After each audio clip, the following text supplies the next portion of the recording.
Right at 14 acres, 13 point something, I don't even remember. Wayne Smith and his wife live on the outskirts of Manchester.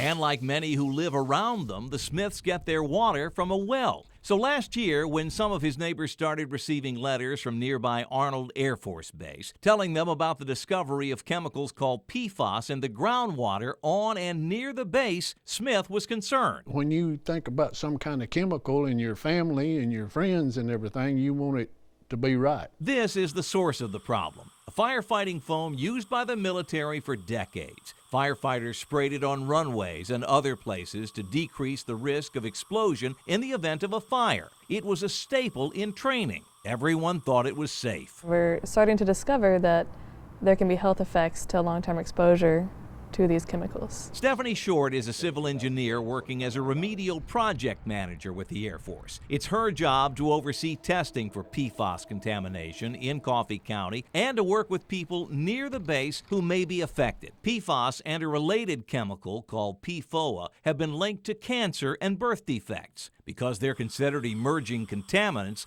there are no federal regulations for them. In fact, the only standard is a lifetime health and safety advisory for drinking water from the Environmental Protection Agency.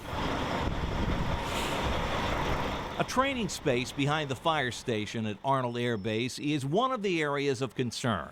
Tests show elevated levels of PFAS in the groundwater. Another point of contamination here is this training area. Used to have a big airplane fuselage. Firefighters would come here and they would train mock crash drills. Elevated PFAS levels have also been detected in the groundwater here. It's a nationwide problem. Each of these red dots represents a military installation tracking PFAS contamination. The Air Force has sent 375 letters to property owners in Coffee County, warning them of potential trouble. That's more than any other place in the country. If the Air Force finds that we have resulted in contamination of drinking water above the LHA, we provide drinking water immediately to those affected, either through bottled water or we'll hook them up to a treatment system. So far, that hasn't happened.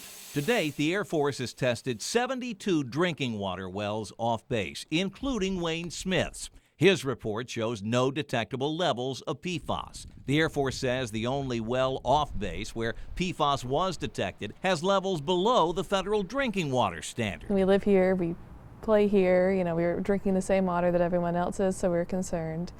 So I think in this case we're doing everything we can to stay ahead of the curve and make sure that everyone has safe drinking water. Do you trust them? I hope they would. I hope they would tell us the truth. I hope they would. For now, all property owners here can do is hope for the best and trust the military will do right by them if dangerous PFAS levels are discovered.